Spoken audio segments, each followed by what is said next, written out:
இன்றைக்கு ஆபிரகாமினுடைய உடன்படிக்கையினுடைய 7வது பாகத்திற்கு நம்ம வரப்போகிறோம். Today we are going to meditate on the Abrahamic Covenant part 7. நிச்சயமாய் இந்த 6 பகுதிகளும் உங்களுக்கு மிக ஆசீர்வாதமாக இருந்திருக்கும் என்று நம்புகிறேன்.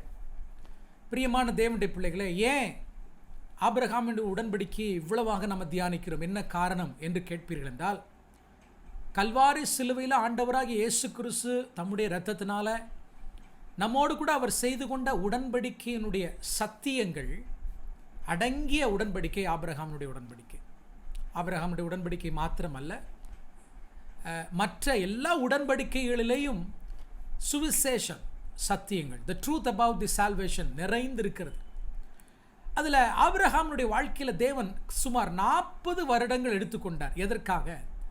நீங்களும் நானும் இயேசு கிறிஸ்துவோடு கூட அல்லது இயேசு கிறிஸ்து நம்மோடு கூட செய்து கொள்ளுகிற உடன்படிக்கையினுடைய மேன்மையை நீங்கள் அறிந்து கொள்ள வேண்டும் என்பதற்காக ஆபிரகாம் என்கிற ஒரு தனிப்பட்ட மனிதனை தேவன் அழைத்து அவனை தெரிந்து கொண்டு அவருக்கு ஆண்டவர் சத்தியங்களை கற்றுக் கொடுத்து அவரை நடத்தி வந்த பாதைகள். இன்ஃபேக்ட் ஆபிரகாமுடைய வாழ்க்கை நமக்கு மிகப்பெரிய பாடம். ஆமென். நாம வாழ்க்கையில் விழுந்து எந்திரித்து கற்றுக்கொள்ள வேண்டும் என்கிற அவசியமே கிடையாது. ஆமென். சிலருக்கு அப்படித்தான் வாழ்க்கையினுடைய பாடங்களை கற்றுக்கொள்ள வேண்டும் என்றால் ரொம்ப சந்தோஷம். ஆனால் ஏற்கனவே நமக்கு முன்பாக சத்தியத்தை கற்றுக்கொண்டு தங்கள் வாழ்நாள் முழுவதும் இந்த சத்தியப்படி நடந்து ஆசீர்வதிக்கப்பட்ட தேவனுடைய தாசர்கள் வேத புஸ்தகத்தில் எத்தனையோ பேர் இருக்கும் பொழுது அவர்களுடைய வாழ்க்கையை பார்த்து நாம் என்ன செய்யலாம்? பாடங்களை கற்றுக்கொள்ளலாம். ஹல்லேலூயா. அது இன்னும் நமக்கு சிறப்பாக அமையும். ஆமென். நிச்சயமாக இந்த புதிய உடன்படிக்கை என்கிற சத்தியத்தை நாம் தியானித்து வரும் பொழுது ஆபிரகாமினுடைய உடன்படிக்கைகளிலிருந்து இதுவரை ஏராளமான புதிய உடன்படிக்கையினுடைய சத்தியங்களை நீங்கள் கற்றிருப்பீர்கள். திரும்ப இந்த வீடியோஸை நீங்கள் திரும்ப கேட்டு பாருங்கள். ஏன்னால் ஒரு முறை கேட்பதால் எல்லாம் புரிந்து விடாது. பலர் நீங்கள் நோட்ஸ் எடுக்கிறீங்க, திரும்ப உங்கள் நோட்ஸ் என்ன செய்யுங்க, திரும்பி நீங்கள் படித்து பாருங்கள். அப்பொழுது தான் இந்த சத்தியத்தினுடைய ஆழம் உங்களுக்கு புரிய வரும். 2வது, எனக்கு வெளிப்படாத அல்லது வெளிப்படுத்தப்படாத ரகசியங்களை பரிசுத்த ஆவியானவர் உங்களுக்கு என்ன செய்வார்? வெளிப்படுத்துவார். ஹல்லேலூயா. அவருடைய கிருபை என்றும் உள்ளது. இன்றைக்கு ஆதியாகமம் 18ஆம் அதிகாரம், கர்த்தருக்கு சுத்தமான 19ஆம் அதிகாரம், இந்த 2ஐயும் நாம் வாசிக்க போகிறோம். அகைன் ஆதியாகமம் 18ஆம் அதிகாரத்தில் மீண்டும் ஆண்டவர் ஆபிரகாமுக்கு தரிசனமாகிறார். ஹல்லேலூயா. 1ஆம் வசனத்தை வாசிப்போம். பின்பு கர்த்தர் மம்ரேயின் சமபூமியிலே அவனுக்கு ஆபிரகாமுக்கு தரிசனமானார். அவன் பகலின் உஷ்ண வேளையில் கூடார வாசலில் உட்கார்ந்திருந்து தன் கண்களை ஏறெடுத்து பார்க்கும் பொழுது இதோ 3 புருஷர் அவனுக்கு எதிரே நின்றார்கள். அவர்களை கண்டவுடனே அவன் கூடார வாசலிலிருந்து அவர்களுக்கு எதிர்கொண்டு ஓடி தரை மட்டும் குனிந்து, ஆண்டவரே, உம்முடைய கண்களில் எனக்கு கிருபை கிடைத்ததானால் நீர் உமது அடியேனை விட்டு கடந்து போக வேண்டாம் என்று சொல்லி ஆபிரகாம் அவன் அண்டையில் வந்த தேவதூதர்கள் அல்லது நம்முடைய சர்வ வல்லமுள்ள தேவனை நோக்கி சொல்லுகிற வசனத்தை நாம் வாசிக்கிறோம். ஹல்லேலூயா. என்ன நடக்குது? கடந்த வெள்ளிக்கிழமை நாம் பார்த்தது போல ஆபிரகாமோடு கூட ஆண்டவர் பேசுகிறார், விருத்த சேதனம் பண்ணுகிறார். விருத்த சேதனம் பண்ணிவிட்டு மேபி சில நாட்கள் கழித்து, மேபி அது அடுத்த வாரமாக இருக்கலாம், அல்லது 2 மாதமாக இருக்கலாம், அல்லது 3 மாதமாக இருக்கலாம், திரும்பவும் ஆண்டவர் ஆபிரகாமுடைய வீட்டை விசிட் பண்ணுறார். ஹல்லேலூயா. ஆண்டவர் எவ்வளோ நல்லவர்! தம்முடைய உடன்படிக்கையை ஆபிரகாமோடு கூட உறுதிப்படுத்துவதற்காக திரும்ப ஆபிரகாமோடு கூட ஆண்டவர் தொடர்பு வைத்து கொண்டிருக்கிறது நீங்கள் பார்க்க முடியும். ஆதியாகமம் 12ஆம் அதிகாரத்தில் God appeared to Abraham in a divine revelation. ஆண்டவர் ஆபிரகாமுக்கு ஒரு தெய்வீக வெளிப்பாட்டோடு ஆதியாகமம் 12ஆம் அதிகாரத்தில் அந்த கால் ஆஃப் த கவனன்ட், உடன்படிக்கையினுடைய அழைப்பை கொடுக்கிறார். அப்படியே தேவனுடைய அழைப்புக்கு கீழ்ப்படிந்து ஆபிரகாம் வருகிறார். ஸோ தேவன் ஒரு மனிதனோடு பேசும் பொழுது வெவ்வேறு விதங்களிலே அவர் பேசுகிறார். ஆதியாகமம் 12:1 it was a divine revelation, அது ஒரு தெய்வீக வெளிப்பாடு. ரைட். திரும்ப ஆதியாகமம் 15ஆம் அதிகாரத்தில் எக்ஸாக்ட்லி அந்த கவனன்ட் நடைபெறுகிறது. அந்த கவனன்ட் ரிச்சுவல், அந்த உடன்படிக்கையினுடைய அந்த சடங்கு நடைபெறுகிறத பார்க்கிறோம். அன்னைக்கு ஆபிரகாமோடு கூட தொடர்பு கொண்ட கம்யூனிகேட் பண்ண ஆண்டவர் தரிசனத்தில் கம்யூனிகேட் பண்ணுகிறார். ஸோ இந்த முறை it was a communication by a vision. 12ஆம் அதிகாரம் 1ஆம் வசனத்தில் இட் வாஸ் அ ரெவலேஷன். 15ஆம் அதிகாரம் 1ஆம் வசனத்தில் இட் வாஸ் அ விஷன். ஆண்டவர் ஒரு தரிசனத்தில் அவனோடு கூட பேசுகிறத நம்ம பார்க்கிறோம். எகெயின் ஆண்டவர் ஆதியாகமம் 17ஆம் அதிகாரத்தில் மறுபடியும் ஆபிரகாமோடு கூட தேவன் இடைபடுகிறத நம்ம பார்த்தோம் கடந்த நாளிலே. அப்போதும் 17:1 சொல்லுது, கர்த்தர் ஆபிரகாமுக்கு தரிசனமாகி எகெயின் தேர்ட் டைம் ஆண்டவர் ஆபிரகாமோடு கூட உடன்படிக்கையை அஃபர்ம் பண்ணுவதற்காக, உறுதிப்படுத்துவதற்காக அவனுக்கு தரிசனமானார். அல்லேலூயா. ஸோ 12:1 ஆண்டவர் உடன்படிக்கையினுடைய அழைப்பை கொடுக்கிறார். 15:1 உடன்படிக்கையை செய்கிறார். 17:1 உடன்படிக்கையை உறுதிப்படுத்துகிறார். எகெயின் 18ஆம் அதிகாரம் இந்த முறை இன்னும் பியூட்டிஃபுல்லான விஷயம் என்னன்னா, ஆண்டவர் appears to Abraham in a human form. ஒரு மனித சாயலிலேயே தேவன் என்ன செய்கிறார், ஆபிரகாமோடு கூட பேசும்படி, இன்ஃபேக்ட் உடன்படிக்கையை இன்னும் உறுதிப்படுத்தும்படி அவனோடு இறங்கி வருகிறார். ஆண்டவர் எவ்வளோ நல்லவர். ஹல்லேலூயா. அவர் பேசுகிற தெய்வம். நம்ம ஒரு மரித்த தெய்வத்தை, பேசாத ஒரு தெய்வத்தை ஆராதிக்கவில்லை. மரித்தேன் ஆனாலும் சதா காலங்களிலும் உயிரோடு கூட இருக்கிறேன் என்று மரணத்தை ஜெயமாய் விழுங்கின, இன்றைக்கும் உங்களோடு என்னோடு கூட பேசுகிற தெய்வத்தை ஆராதித்துக் கொண்டிருக்கிறோம். இன்றைக்கும் தேவன் தெய்வீக வெளிப்பாடுகளை கொடுக்கிறார். இன்றைக்கும் தரிசனங்களின் மூலமாய் நம்மோடு கூட பேசுகிறார். ஒருவேளை நம்ம அடையாளம் கண்டுகொள்ளுகிறோமே இல்லையோ, சில நேரங்கள் ஆண்டவர் he takes some forms. ஆண்டவர் வந்து நம்மளோடு கூட பேசுகிறார், நமக்கு உதவி செய்து கொண்டிருக்கிறார் என்பதை ஒரு நாளும் மறந்து போக வேண்டாம். ஹல்லேலூயா. என் அன்பு தேவனுடைய பிள்ளைகளே, வருகிறார். வந்த உடனே கூடாரத்தினுடைய வாசலில் ஆபிரகாம் உட்கார்ந்து கொண்டிருக்கிறார். உங்களுக்கு ஏற்கனவே கற்றுக் கொடுத்திருக்கிறேன், ஏன் ஆபிரகாம் கூடாரத்தில் வாசம் செய்தார் என்றால், இந்த உலகம் நமக்கு நிரந்தரம் அல்ல. உண்மையாக உடன்படிக்கையினுடைய எல்லா வாக்குத்தத்தங்களும் நிறைவேற வேண்டும் என்றால், திரும்பவும் குமாரனாகி இயேசு கிறிஸ்து இந்த பூமிக்கு வந்தால்தான் இது ஃபுல்ஃபில் ஆகும்.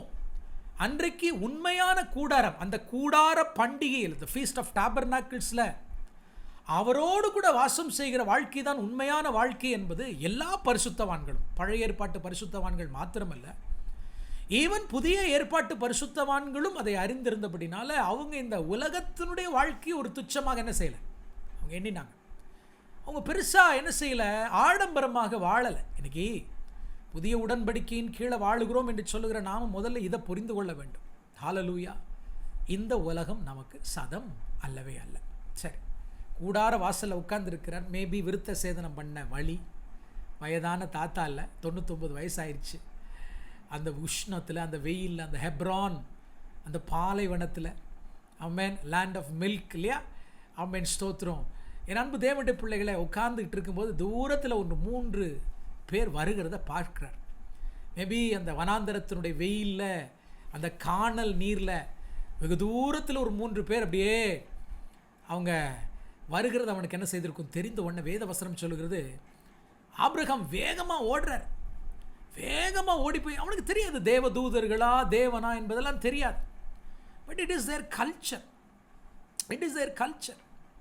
ஓடி சென்று அவருடைய பாதங்களில் விழுந்து நீங்கள் வரணும்னார். நான் போன நாட்களில் கற்றுக் கொடுத்த ஒரு விஷயத்தை நீங்கள் புரிந்திருப்பீர்கள். ஒரு பெரிய ஹைவே, அன்றைக்கு இருந்த எகிப்து என்கிற மிகப்பெரிய சாம்ராஜ்யம், அதையும் அன்னைக்கு இருந்த பாபிலோன் என்கிற மிகப்பெரிய சாம்ராஜ்யத்தையும் இணைக்கக்கூடிய அந்த பெரிய ஹைவே, வயாமாரிஸ் என்று சொல்லுவாங்க, வயாமாரிஸ். அந்த ஹைவேயினுடைய ஒரு சென்டர் பாயிண்டில் தான் ஆபிரகாம் தன்னுடைய கூடாரத்தை போட்டிருக்கிறார். அப்போது ஆண்டவர் ஆபிரகாமுக்கு ஏற்கனவே சொல்லியிருக்கிறார், you will B a blessing. உன் நிமித்தமாய் தேசங்கள் ஆசீர்வதிக்கப்படும். உடன்படிக்கையினுடைய டேர்மில் முக்கியமான ஒரு பங்கு என்ன தெரியுமா, you will B a blessing. ஆகவே நீ தேசங்களுக்கு ஆசீர்வாதமாக இருப்பா என்பதை தேவன் ஆபிரகாமோடு கூட பேசியிருந்ததுனால, இன்னும் குழந்தை பெறாமல் இருந்தும் நான் மற்ற தேசங்களுக்கு என்னவா இருக்கணும்? ஆசீர்வாதமாக இருக்கணும்.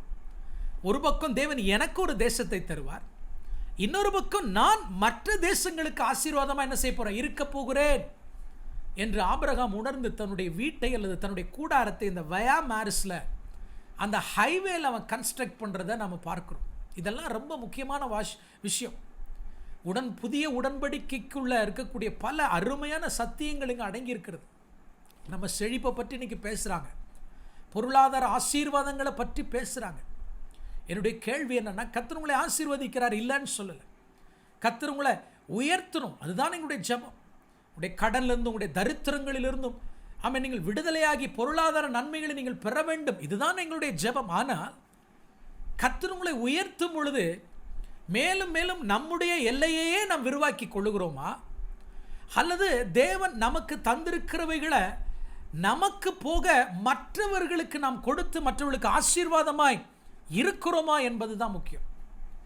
இன்ஃபேக்ட் பழைய உடன்படிக்கைக்கு கீழே வாழக்கூடிய அந்த ஜனங்களே இவ்வளவாய் மற்றவர்களுக்கு ஆசீர்வாதமாக இருந்திருப்பார்கள் என்று சொன்னால், புதிய உடன்படிக்கைக்கு கீழே வாழக்கூடிய நீங்களும் நானும் தேசங்களுக்கு எவ்வளவு ஆசீர்வாதமாக இருக்கணும், எவ்வளவு ஆசீர்வாதமாக இருக்கணும். ஆண்டவராக இயேசு கிறிஸ்து மத்தேயு 5, 6, 7 ஆகிய 3 அதிகாரங்களிலேயும் அவருடைய ராஜ்யத்தை குறித்து பேசும் பொழுதுலாம் அவர் பேசுகிற விஷயம் என்ன தெரியுமா? கிவ். பணத்தை பற்றி வரும்பொழுதுலாம் நீ கொடுன்னு தான் ஆண்டவர் சொல்லியிருக்கிறார். when it comes to the new covenant, when you are under the grace ன்னு சொல்றீங்களே, கிருபைக்கு கீழ்ப்பட்டு இருக்கிறோம் அப்படின்னு வந்தா நீங்க மற்றவங்களுக்கு ஆசீர்வாதமா இருப்பீங்க. நம்முடைய எல்லைகளை நம்ம விசாலமாக்கி கொள்ள மாட்டோம். நம்முடைய ஸ்டாண்டர்ட் ஆஃப் லைஃப், நம்முடைய வாழ்க்கையினுடைய தரத்தை உயர்த்தி கொண்டே நம்ம போகணும்னு நம்ம நினைக்க மாட்டோம். எனக்கு போதும் என்று இருக்க, எனக்கு மிஞ்சினதான் என்ன செய்வேன்? மற்றவர்களுக்கு தருவேன். இல்லாவிட்டால் எனக்குறுதியே நான் மற்றவர்களுக்கு என்ன செய்வேன்? கொடுப்பேன் என்கிற எண்ணமுடையவன் தான் உண்மையாகவே புதிய உடன்படிக்கைக்கு கீழே இருக்கிறான். ஹல்லேலூயா. என் அன்பு தேவனுடைய பிள்ளைகளே, ஆக ஆபிரகாம் உட்கார்ந்து பார்த்து கொண்டிருக்கிறான். யார் அந்த வழியில் போனாலும் கூட்டு வந்து என்ன செஞ்சிருவாரு? வீட்டில் சாப்பாடு கொடுப்பது வழக்கம். இப்படி இந்த 3 பேரும் வர்றாங்க. என் அன்பு தேவனுடைய பிள்ளைகளை வருந்தி கேட்டுக்கொள்கிறான். அவன் காலில் போய் விழுறான். இன்ஃபேக்ட் ஒரு பேட்ரியாக், அதாவது ஒரு முற்பிதா அப்படின்னு இருக்கிறவங்க ஒரு நாள் மற்றவருடைய பாதங்களில் போய் விழமாட்டாங்க. ஆனால் ஆபிரகாமுடைய இருதயம் மாற்றப்பட்ட இருதயம், நவமான இருதயம். கர்த்தர் ஒரு புதிய உடன்படிக்கைக்குள்ள அவனை அழைத்திருக்கிறார். ஆண்டவர் அவனை மற்றவனுக்கு ஆசீர்வாதமாக அழைத்திருக்கிறார். உடனே தன்னை தாழ்த்துறான் பாருங்க. ஆண்டவராக இயேசு கிறிஸ்து காட்டி கொடுக்கப்படுகிற அந்த ராத்திரியில் அவர் சீலையை எடுத்து சுற்றி கொண்டு சீஷுடைய கால்களை என்ன செஞ்சார்? கழுவினாரே. You can see that in the life of Abraham. அவன் ஓடி சென்று அவர்களை வழுந்து என்ன செய்கிறார்? வீட்டுக்கு அழைத்து வருகிறார். அப்பமும் நல்ல கொழுத்த கன்றையும் அடித்து என்ன சரி, இதை பற்றி நம்ம ஆல்ரெடி நிறைய சப்ஜெக்ட்ஸ் நம்ம பார்த்துருக்கோம், அதுக்குள்ளே போக நான் விரும்பலை. அவர்களுக்கு போஜனத்தை கொடுக்கிறார். இப்பொழுது 9ஆம் வசனத்தை வாசிப்போம். அவர்கள் அவனை நோக்கி, மறுபடியும் வாசிக்கிறேன். அவர்கள் அவனை நோக்கி, உன் மனைவி சாராள் எங்கே என்றார்கள். அதோ கூடாரத்தில் இருக்கிறாள் என்றார். ஆக்சுவலாக அன்னைக்கு இருந்த அந்த கல்ச்சருடைய புரோட்டோகால், அதாவது அன்றைக்கு இருந்த கலாச்சாரத்தினுடைய அந்த காரியம் என்ன அப்படின்னா, ஒரு மனிதனுடைய மனைவியை, ஒருவனுடைய மனைவியை வீட்டுக்கு வரக்கூடிய விருந்தாளிகளோ அல்லது வேற யாரும் நேரடியாக அவர்களோடு கூட பேசுவதற்கு அவர்களுக்கு என்ன கிடையாது? உரிமை இல்லை. தட்ஸ் த அந்த நியர் ஈஸ்டர்ன் கல்ச்சருடைய ஒரு விஷயம். ஒரு மனிதனுடைய மனைவியை நேரடியாக யாரும் என்ன செய்ய முடியாது? பார்த்து பேசிவிட முடியாது. இன்றைக்கும் சில இஸ்லாமிய நாடுகளில் அப்படிப்பட்ட கட்டாய காரியங்கள் இருக்கிறதுன்றது நமக்கு தெரிந்திருக்கிறோம். ஸோ நேரடியாக அவளோடு கூட பேச முடியாததுனால அந்த 3 பேரில் அவர்கள் இருக்கிறதுனால 3 பேரும் சேர்ந்தே கேட்டிருக்கிறாங்க, உங்கள் மனைவியாகிய சாராள் எங்கே? உடனே சொல்கிறா, கூடாரத்திற்கு பின்னாடி இருக்கிறாள். அது she is listening to the conversation behind the door. அவள் தன்னுடைய கூடாரத்துக்கு பின்னாடி திரை மறைவில் நின்று இவர்கள் பேசி கொண்டிருக்கிறது என்ன செய்கிறாரு? கேட்டுக்கொண்டிருக்கிறாங்க. கவனிங்க, இப்போ முக்கியமான ஒரு விஷயம். அவர்கள் அவனை நோக்கி அப்படின்னு 9ஆம் வசனத்தில் வருகிறது. ஆனால் 10ஆம் வசனத்தை பாருங்கள். அப்பொழுது அவர் அப்படிங்குது. அப்போ அவர்கள் அப்படின்னு பேசினவங்க இப்போ 10வது வசனத்தில் என்ன பேசுகிறாங்க? அவர் அப்படின்றாங்க.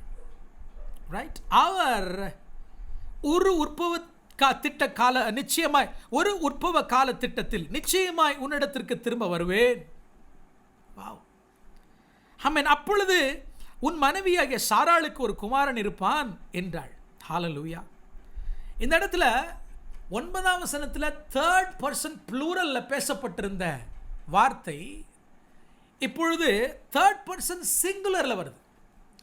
மூவர் ஒன்றாய் மாறுகிறார்கள், அல்லது மூவர் ஒன்றாய் ஒரே நபராய் அங்க பேசுகிறார்கள். நான் நம்புகிறேன் அந்த அவர் வேற யாரும் இல்லை, ஆமென், சர்வ வல்லமுள்ள தேவனாகிய கர்த்தர்.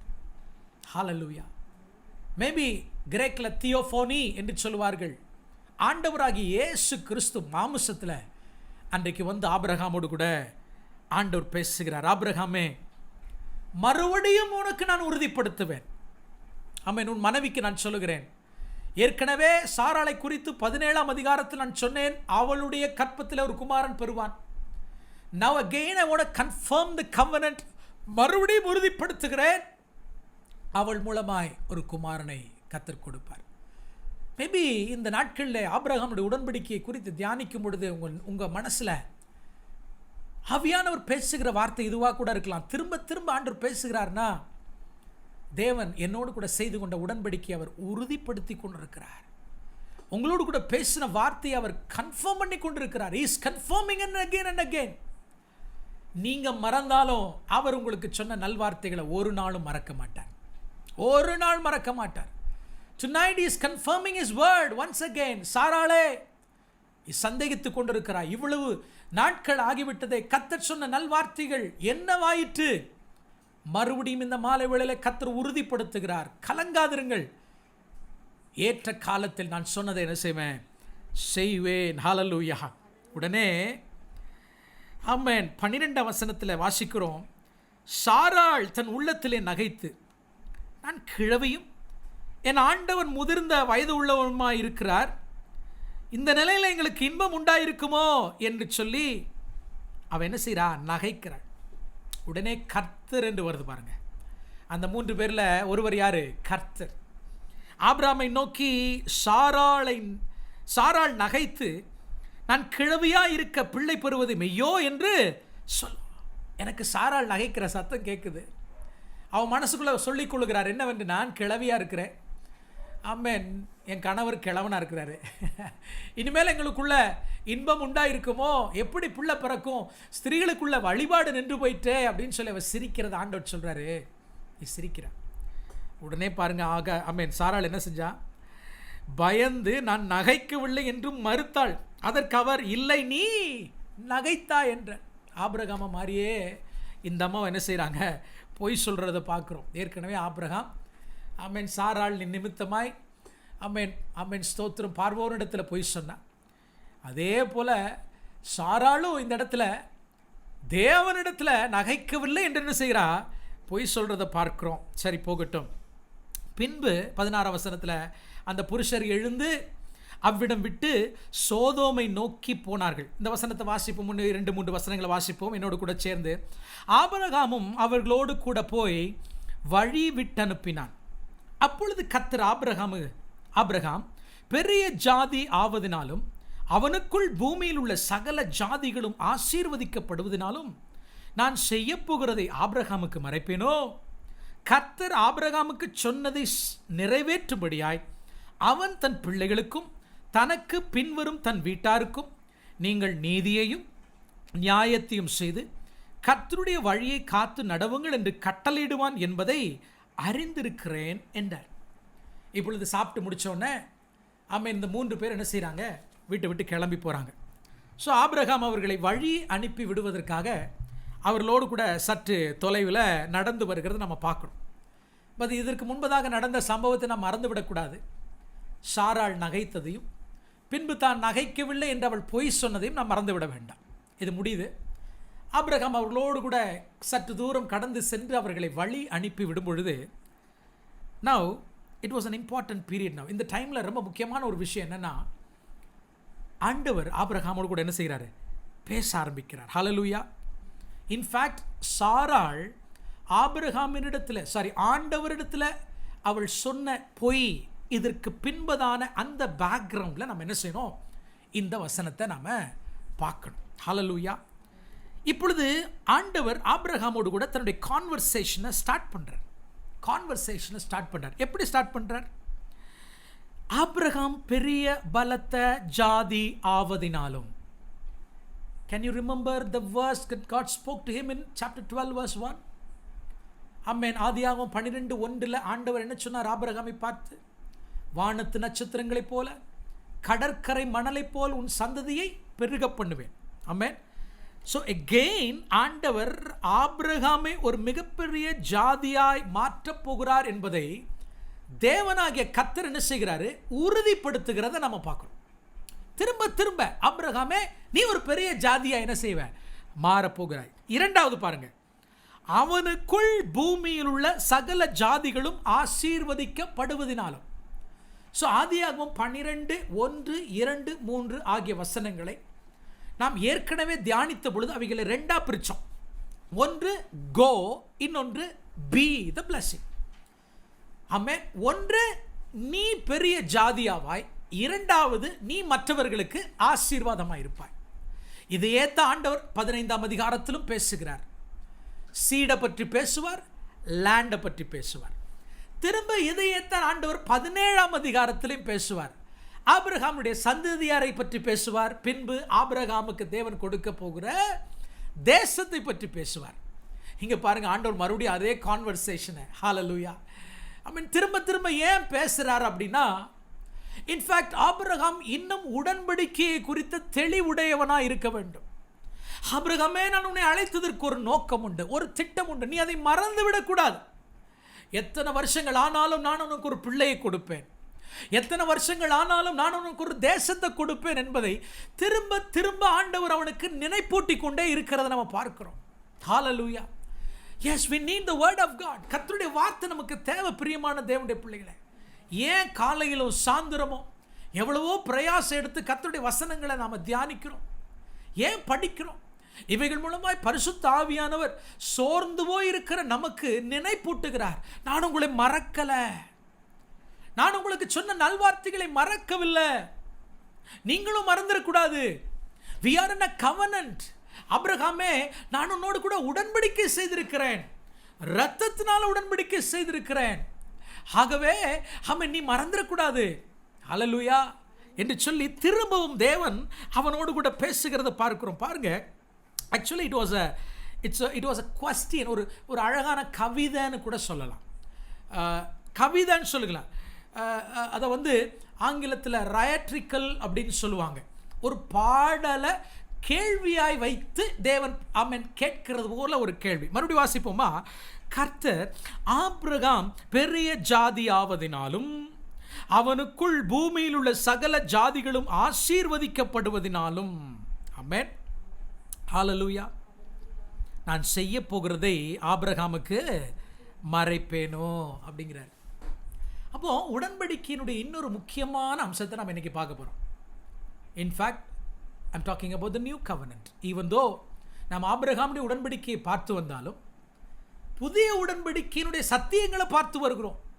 அதில் இன்னைக்கு பார்க்கறது என்ன தெரியுமா? உடன்படிக்கை என்று வந்தாலே அது டிரான்ஸ்பரண்ட், வெளிப்படைத்தன்மை உள்ளது, அது ஓப்பனானது, மறைப்பதற்கு ஒன்றுமே இல்லை. ஆண்டவர் எவ்வளோ நல்லவர் பாருங்க. ஆபிரகாமே, நான் உன்னை பெரிய ஜாதியாக்க போகிறேன், ரெண்டாவது நான் உன் சந்ததியை உலகத்தில் இருக்கிற அநேக ஜனங்களுக்கு ஆசீர்வாதமாய் மாற்றப் போகிறேன், ஆகவே உன்னோடு கூட உடன்படிக்கை செஞ்சிருக்கிறேன் இல்லையா? இந்த உடன்படிக்கையினுடைய முக்கியமான விஷயத்தை நீ கேட்டுக்கோ. I want to be transparent with you. Hallelujah. I want to be transparent.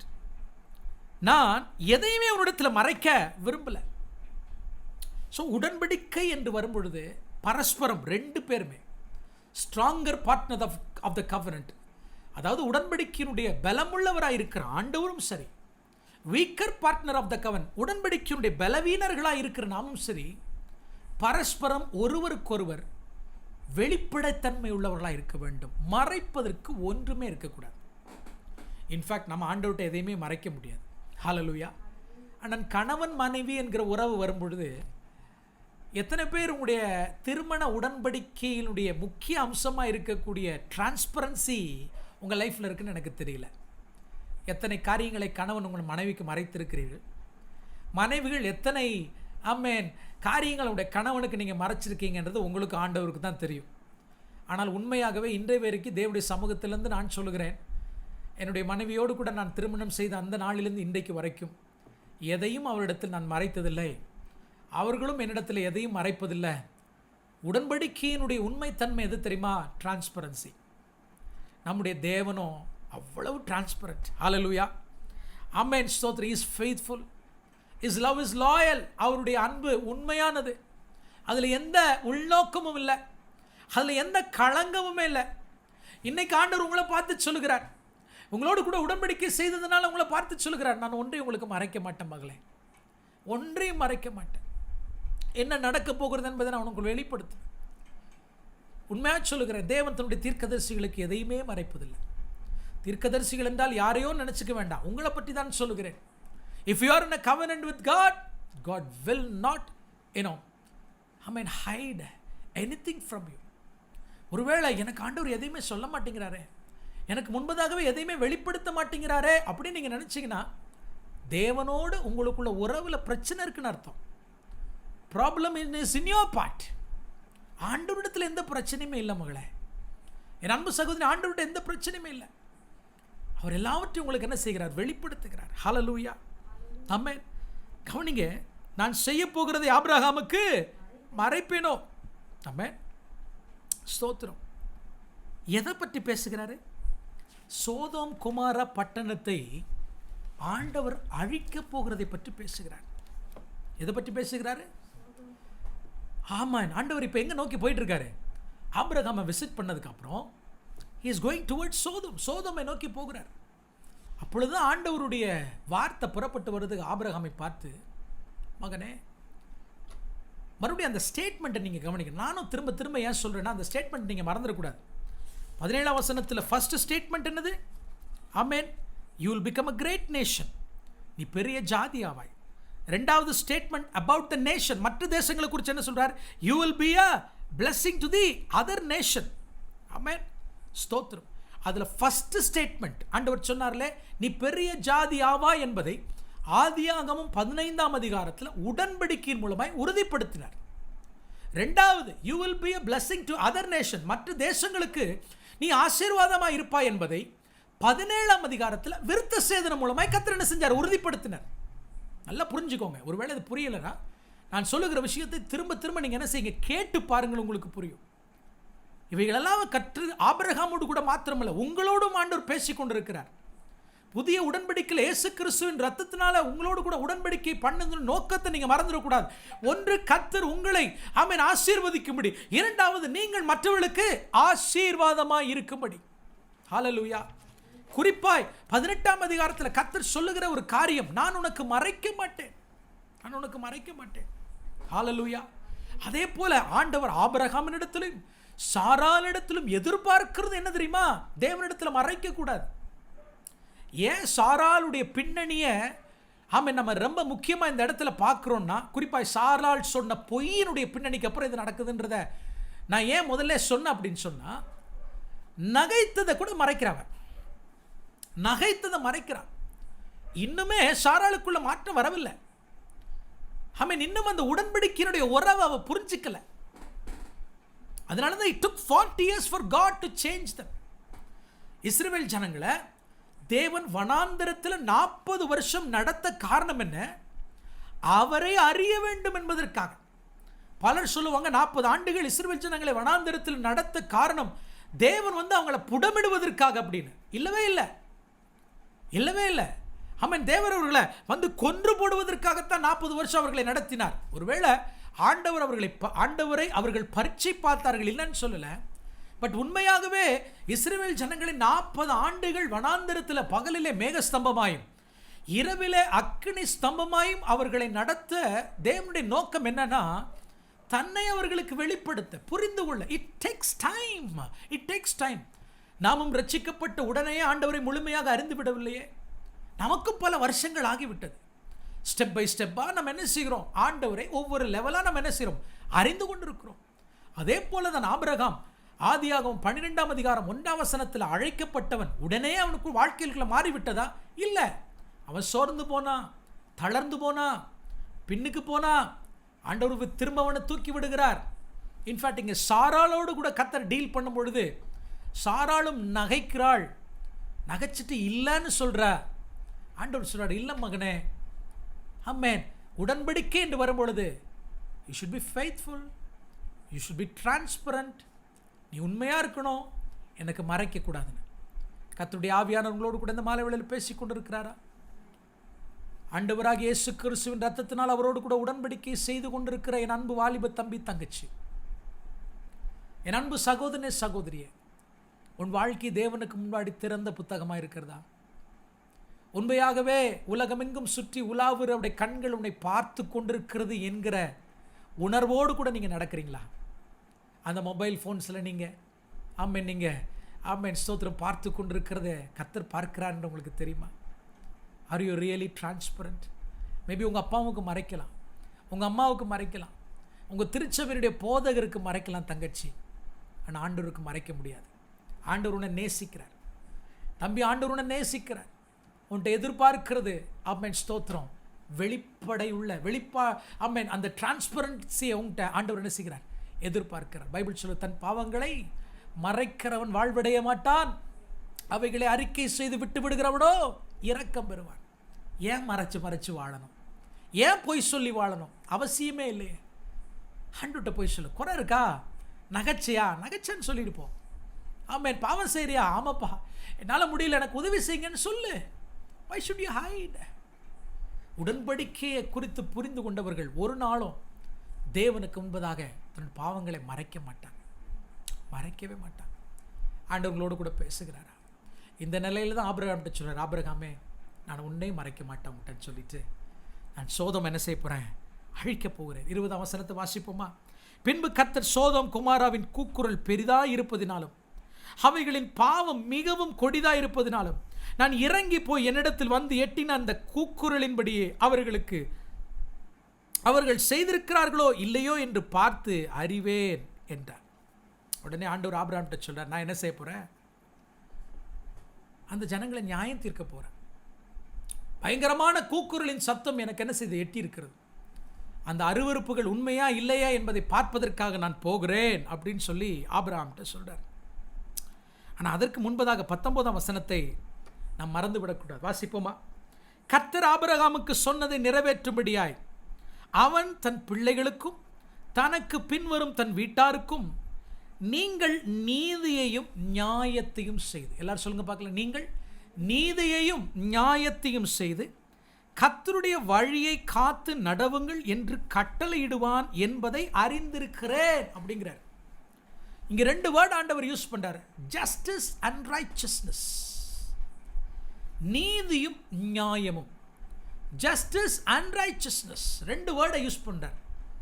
In fact இந்த 2 வேர்டும் பேரா ஒன்றா வந்திருந்தாலும் இவைகள் 2க்கும் ஒரே ஒரு அர்த்தம் தான் உண்டு, சோஷியல் ஜஸ்டிஸ் அப்படி சொல்லலாம். சோஷியல் ஜஸ்டிஸ், இந்த சமுதாயத்திற்கு தேவையான நீதி இல்லையா?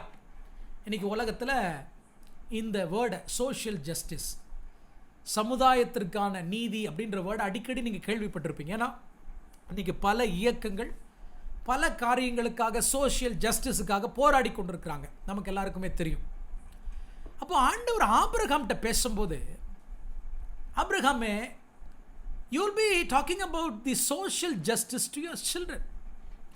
ஸோ பிரமாணங்களை குறித்து நம்ம கடந்த சாப்டரில் நம்ம பார்த்தோம். பட் இங்கே ஆண்டவர் எதை பற்றி பேசுகிறார்னா, நீதியையும் நியாயத்தையும், மனிதர்களுக்கு கிடைக்க வேண்டிய நீதி.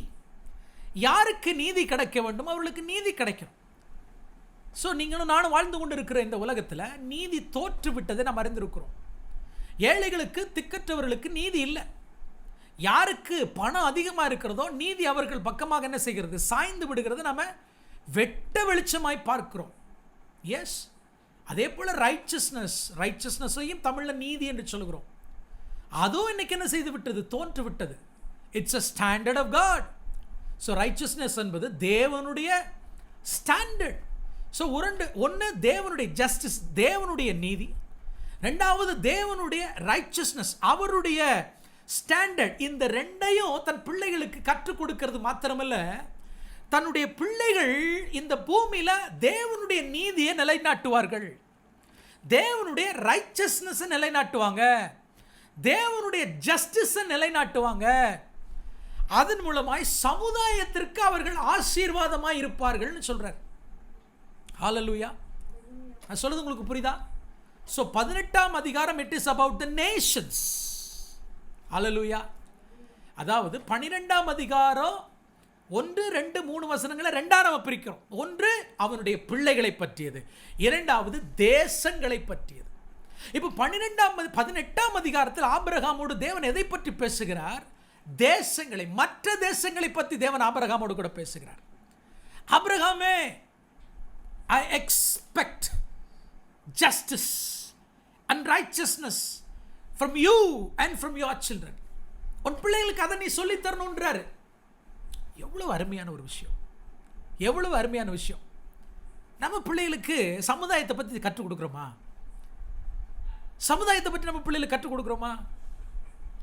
நீதி உள்ளவர்களாக, ஒன்று ரைச்சஸ்னஸாக இந்த சமுதாயத்தில் வாழ வேண்டும் என்பதை நம்ம பிள்ளைகளுக்கு கற்றுக் கொடுக்குறோமா? பொய் சொல்லக்கூடாதுன்னு நம்ம பிள்ளைகளுக்கு கற்றுக் கொடுக்குறோமா? ஆமென். மற்றவருடைய இருதயத்தை புண்படுத்தக்கூடாதுன்னு நம்ம பற்றி பிள்ளைகளுக்கு கற்றுக் கொடுக்குறோமா? ஏற்றத்தாழ்வு பார்க்கக்கூடாதுன்னு நம்ம பிள்ளைகளுக்கு கற்றுக் கொடுக்குறோமா? ஜாதி வெறியை நம்முடைய பிள்ளைகளுக்குள்ள ஊட்டக்கூடாது அப்படின்னு நம்ம கற்றுக் கொடுக்குறோமா? ஏழைகளை, திக்கற்றவர்களை விசாரிக்க வேண்டும் என்று நம்முடைய பிள்ளைகளுக்கு கற்றுக் கொடுக்குறோமா? இந்த பிள்ளைகள் ஒரு சமுதாயத்துக்கு ஆசீர்வாதமாக இருக்க வேண்டும். அதுதான் புதிய உடன்படிக்கையினுடைய அம்சம். ஹல்லேலூயா. ஆமென். நல்லா புரிஞ்சுக்கோங்க. ரைச்சஸ்னஸ், அதே நேரத்தில் நீதி. நீதி நம்முடைய பிள்ளைகளுக்கு எதை கற்றுக் கொடுக்க வேண்டும்? Justice of God. அஃப்கோர்ஸ் நம்ம வாழ்கிற இந்த உலகத்தில் நமக்கே நீதி இல்லை தான். ஆனாலும் நீதி செய்கிற வருகிற வரைக்கும் அந்த நீதிக்காக போராடுகிற ஆமென் ஜனங்களா நம்ம இருக்க வேண்டும். ஏழைகள், திக்கற்றவர்களுடைய ஆமென் ஜஸ்டிஸ் மறுக்கப்படும் பொழுது அவர்களோடு கூட இணைந்து அவர்களுக்காக நம்ம ஜெபிக்கணும். இதெல்லாம் கர்த்தர் யாருக்கு சொல்லிக் கொடுக்கிறார்? ஆபிரகாமுக்கு சொல்லிக் கொடுக்கிறார். Because he is starting a new generation. நான் சொல்றது உங்களுக்கு புரியுதுன்னு நினைக்கிறேன். Amen. Should be a practical Christian. சும்மா புதிய உடன்படிக்கைக்குள்ளே இருக்கிறேன்னு சொல்லிட்டு யாரை பற்றியுமே அக்கறை இல்லாமல் நான் உண்டு, என் வேலை உண்டு, என் மனைவி உண்டு, என் பிள்ளை உண்டு, நாங்கள் பெரிய பங்களாவில் வாழ்வோன்ற வாழ்றது அல்ல புதிய உடன்படிக்கையினுடைய வாழ்க்கை. சமுதாயத்தை குறித்து உங்களுக்கு அக்கறை வேணும். ஆமென். அதை கற்றுக் கொடுக்கிறது உங்களுக்கு நான் கற்றுக் கொடுக்கிறேன். தன் பிள்ளைகளுக்கு ஆபிரகாம் சோஷியல் ஜஸ்டிஸை கற்றுக் கொடுப்பார், தேவனுடைய நீதியை கற்றுக் கொடுப்பார். He will teach the righteousness. இந்த உலகத்தில் அப்படிதான் வாழணும். 2 வஸ்திரங்கள் இருந்தால் ஆமென் பகிர்ந்து கொடுக்கணும். உணவு ஆமென் இருந்தால் மற்றவரோடு பகிர்ந்து கொள்ளணும். ஏழைகளுக்கு உதவி செய்யணும். என் அன்பு தேவனுடைய பிள்ளைகளே, இதெல்லாம் செய்யலைன்னா புதிய உடன்படிக்கை கீழே இருக்குன்னு சொல்லிடாதீங்க. ஆமென், சொல்லிடாதீங்க. You should be a blessing to nations. Nations. என்ன நடக்கிறது அப்படின்னு சொல்லிட்டு ஆண்டவர் 20ஆம் வசனத்தில் ஆபிரகாம்கிட்ட பேசுறாரு. ஆபிரகாமே, நான் சோதோமை அழிக்க போகிறேன். உடனே என்ன நடக்கிறது தெரியுமா? என் அன்பு தேவனுடைய பிள்ளைகளே, தான் இன்னும் பிள்ளை பெறல, என்ன தேவன் ஒரு பெரிய ஜாதி ஆக்க போகிறார் அப்படின்னு சொன்னதை மறந்துட்டு மற்ற தேசங்களுக்கு நான் ஆசீர்வாதமாக இருக்க போகிறேன் என்கிற உணர்வு உனக்குள்ள வந்துச்சு பாருங்க. உடனே சோதம் குமாரா பட்டணத்தை அழிக்க போறேன்னு அந்த பட்டணத்துக்காக ஜெபிக்க ஆரம்பிச்சிட்டான். வாவ். எனக்கு பிள்ளை இல்லை தான். ஆதியாகமம் 12 first statement, I will bless you. ஆமென் இல்லையா? நான் உன் சந்ததியை பெருக பண்ணுவேன்னு சொல்லியிருக்க. சரி, முதல்ல என் சந்ததியை பெருக பண்ணட்டும், அதுக்கப்புறம் மற்றவர்களுக்கு நான் ஆசீர்வாதமாக இருக்கட்டும் தான்றது நம்ம எல்லாரும் நினைப்போம். ஆண்டவரே, நீங்கள் எனக்கு பணத்தை தாங்க, நான் மற்றவர்களுக்கு கொடுப்பேன், அப்படிதான் நம்ம நினைப்போம். ஆனால் இங்கே பிள்ளை பெறலை. உடனே அவருடைய மனம் பாருங்கள். ஆண்டவர் அதை பற்றி அவனோடு பேசின உடனே உடன்படிக்கை என்று வரும்பொழுது, என் மகனே, நம்ம சமுதாயத்துக்கு ஆசீர்வாதமாக இருக்கணும், இந்த சொசைட்டிக்கு ஆசீர்வாதமாக இருக்கணும், அப்படின்னு சொன்ன உடனே அழிக்க போறான்னு உடனே முதல்ல தன்னுடைய பிரச்சனையை விட்டு உடனே அழ ஆரம்பிக்கிறான். சோதோம் குமாரா பட்டணத்திற்காக, ஆண்டவரே தயவு செய்து அந்த பட்டணத்தை என்ன செய்ய வேண்டாம், அழிக்க வேண்டாம். இதெல்லாம் மிக அழகாக ஆபிரகாமுக்கு கற்றுக் கொடுக்கிற விஷயம். உண்மைதான், ஆபிரகாம் தன்னுடைய சகோதரனாகிய லோத்த சோதோம் குமாரா பட்டணத்தினுடைய ராஜாக்கள் அல்லது சில ராஜாக்கள் வந்து மன்னிக்கும், அன்னைக்கு லோத்து சோதோம் குமாரா பட்டணம் தான் இருந்தான்.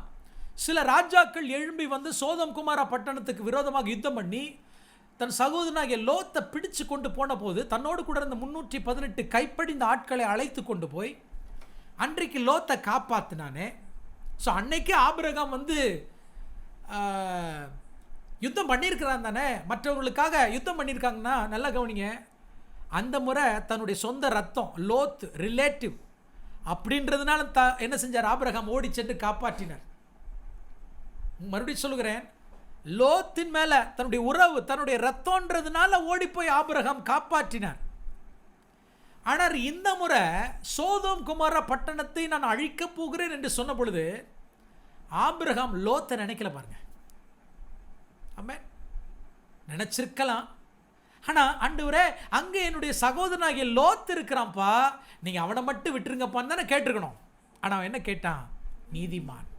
வாவ், நீதிமான்களை பற்றி அவன் பேசுகிறான். இப்போதான் ஆபிரகாமுடைய கண்கள் திறக்கப்பட்டிருக்கிறது.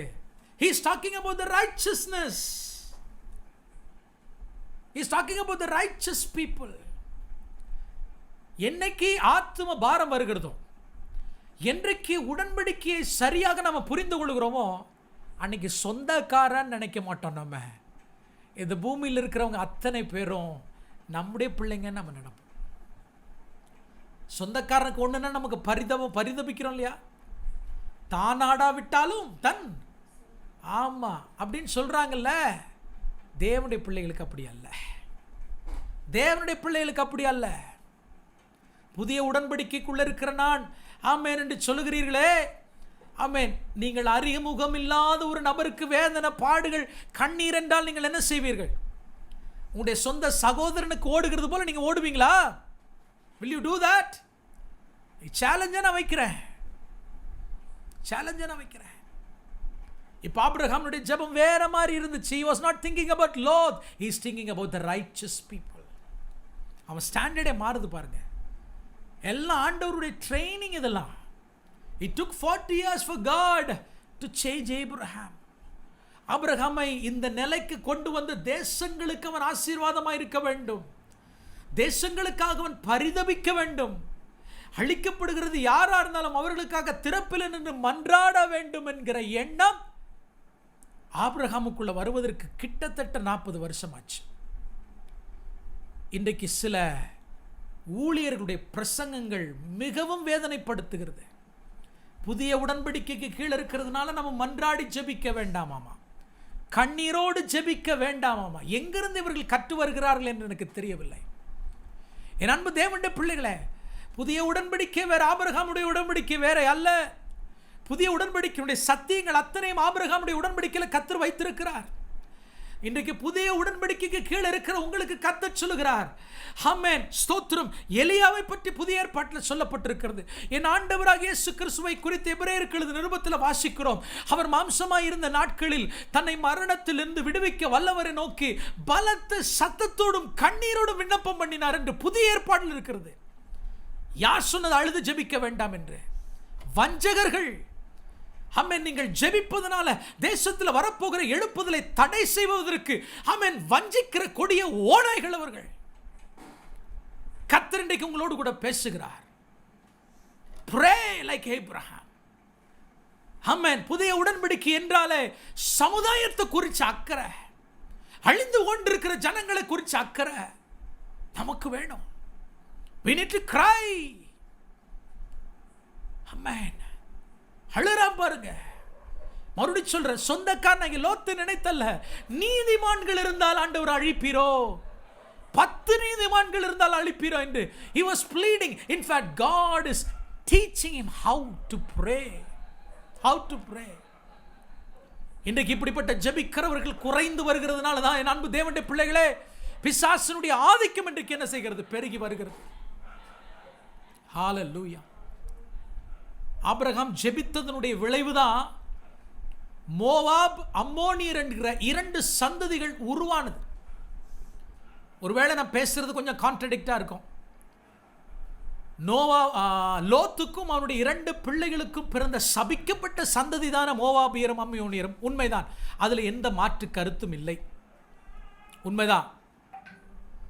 ஆனாலும் 2 புதிய ஜாதிகள் உருவாக காரணம் என்னன்னா, ஆபிரகாமுடைய ஜெபம். He was a blessing to nations, to nations. பிற்பாடு மோவாபியரிடத்திலிருந்து வந்த ரூத்தின் மூலமாகத்தான் ஆண்டவராக இயேசு கிறிஸ்து பிறந்தார் என்பதை நாம் என்ன செய்திருக்கிறோம்? அறிந்திருக்கிறோம். அதனால ஆபிரகாம்னால மோவாபியருடைய சந்ததி ஆசீர்வதிக்கப்பட்டதுன்றத நாம் இந்த இடத்துல எடுத்துக்கொள்ளலாம். தப்பே கிடையாது, தப்பே கிடையாது. He was a blessing. இன்னும் பிள்ளையே பிறக்கலைங்க. பிறப்பாதற்கு முன்பதாகவே அவன் தேசங்களுக்காக கண்ணீரோடு மன்றாடுகனாய் ஆபிரகாம் இருந்ததை நாம் என்ன செய்ய முடிகிறது? பார்க்க முடியுது. He started to be a blessing. இங்கிருந்தே ஆரம்பிக்கிறது, இங்கிருந்தே ஆரம்பிக்கிறார். எவ்வளவு அற்புதமான ஒரு செயல், எவ்வளவு மகிமையான ஒரு செயல். That's the new covenant, to be a blessing to nations. நாம் என்ன நினைக்கிறோம்? முதல்ல ஏசப்பா எங்களை ஆசீர்வதிக்கட்டும், அதுக்கப்புறம் மற்றவங்களை நம்ம பார்ப்போம். இல்லை, நோ. இன்னும் ஆபிரகாமுக்கு பிள்ளை பிறக்கலை. But before that he started to be a blessing. இன்னைக்கு இந்த வசனத்தை கேட்டுக்கொண்டிருக்கும் பொழுது நீங்கள் ஒரு தீர்மானம் எடுங்க. ஆண்டவரே, நான் மற்றவர்களுக்கு ஆசீர்வாதமாக இருக்கு, இன்றிலிருந்து நான் ஆரம்பிக்கிறேன். கர்த்தர் உங்களுக்கு பிள்ளையை தருவார், கர்த்தர் உங்களை உயர்த்துவார், உங்களை மேன்மைப்படுத்துவார். கொடுங்கள் அப்பொழுது உங்களுக்கு கொடுக்கப்படும். பணத்தை பற்றி அங்கே பைபிள் சொல்லலை. கொடுங்கள் அப்பொழுது உங்களுக்கு கொடுக்கப்படும். மன்னிப்பை கொடுங்கள், அப்பொழுது கர்த்தர் உங்களுக்கு வேண்டியவைகளை கொடுப்பார். நாம் ஜெபிப்போமா? எங்களை மிகவும் அதிகமாக நேசிக்கிற எங்கள் அன்பின் பரலோக பிதாவே, தர்மையான நல்ல மாலை வேளைக்காக உமக்கு ஸ்தோத்திரம். ஆபிரகாமுடைய உடன்படிக்கையினுடைய இந்த 7வது பகுதியில் இன்றைக்கு நாங்கள் கற்றுக்கொண்ட ஒவ்வொரு சத்தியங்களுக்காக நாங்கள் உமக்கு கோடி ஸ்தோத்திரங்களை, நன்றிகளை ஏறெடுக்கிறோம். Lord, we are really blessed. ஆபிரகாமுடைய உடன்படிக்கையின் மூலமாக புதிய உடன்படிக்கை கீழே இருக்கிற நாங்கள் கற்றுக்கொண்ட சத்தியங்களுக்கு அளவே இல்லைப்பா. இவைகளெல்லாம் ஒரு நல்ல பிரசங்கம் என்று நாங்கள் கேட்டுவிட்டு போய்விடாதபடி ஆண்டவரே, அதன்படி வாழ எங்களுக்கு நீங்கள் உதவி செய்யுங்க. அதன்படி வாழ எங்களுக்கு உதவி செய்யுங்க. அதன்படி வாழ எங்களுக்கு உதவி செய்யுங்க. என்னோடு கூட இந்த மாலை பொழுதில் இணைந்த என் அன்பு சகோதர சகோதரிகள் ஒவ்வொருவரையும் மனதார பிளஸ் பண்ணுறேன். கிருபை அவர்களை தாங்கி நடத்தட்டும். மகிமையும் கனத்தையும் உமக்கே நாங்கள் செலுத்துகிறோம், இயேசுவின் நாமத்தில் பிதாவே. ஆமென், ஆமென், ஆமென்.